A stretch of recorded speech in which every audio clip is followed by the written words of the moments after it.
الحمد لله والصلاة والسلام على رسول الله. أما بعد، فقد قال الله تبارك وتعالى في القرآن المجيد: فأعوذ بالله من الشيطان الرجيم. بسم الله الرحمن الرحيم. إنا أنزلناه قرآنا عربيا لعلكم تعقلون. صدق الله العظيم.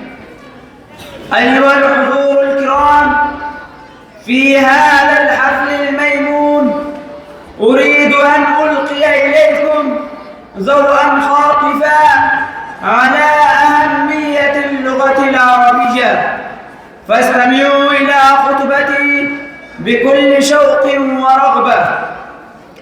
أيها المستمعون الكرام، مما لا يخفى على من يؤمن بالله ورسوله أن اللغة العربية هي خير اللغات والألسنة، والإقبال عليها من الديانة وفهم الدين كله يتوقف على فهمها، فهي جزء لا ينفك من حقيقته، وهي مصدر للشريعة الإسلامية، فلا يمكن لأحد أن يطلع على الشرائع الإسلامية بشكل صحيح من غير أن يتضلع منها ولا يدرك كنى كلام الله ورسوله إلا بالبراءة فيها.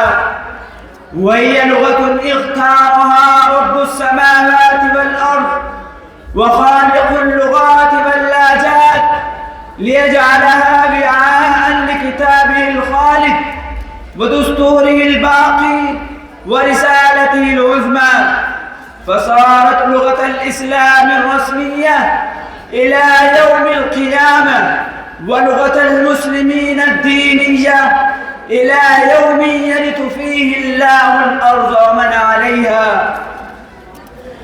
أيها الإخوة في الله، إن اللغة العربية هي اللغة التي بها شرح النبي صلى الله عليه وسلم الدين الذي جاء به من عند ربه لدى صحابته الذين آمنوا به واتبعوه عليه، وبها تكلم الخلفاء الراشدون المهديون من أبي بكر الصديق وعمر الفاروق وعثمان ذي النورين وعلي والد الحسنين رضوان الله عليهم أجمعين، وتكلم بها البدريون والمبايعون للنبي صلى الله عليه وسلم تحت الشجرة المباركة، وجميع الصحابة الذين لم يوتر عن أحد منهم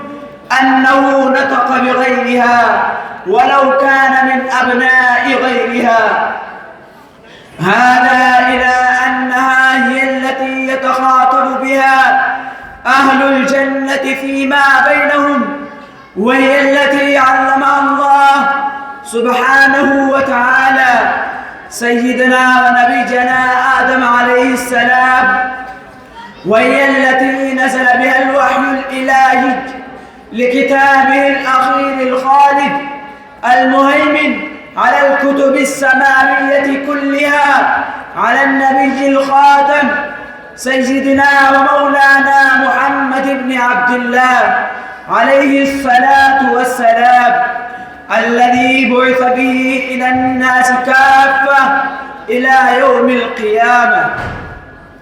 هي اللغة الفصحى بغير منازع، هي اللغة الفصحى بغير منازع، تقدست ألفاظا وحسن معاني، سيحفظها القرآن في كل جانب، سيحفظها القرآن في كل جانب من الأرض حتى يسقط الثقلان.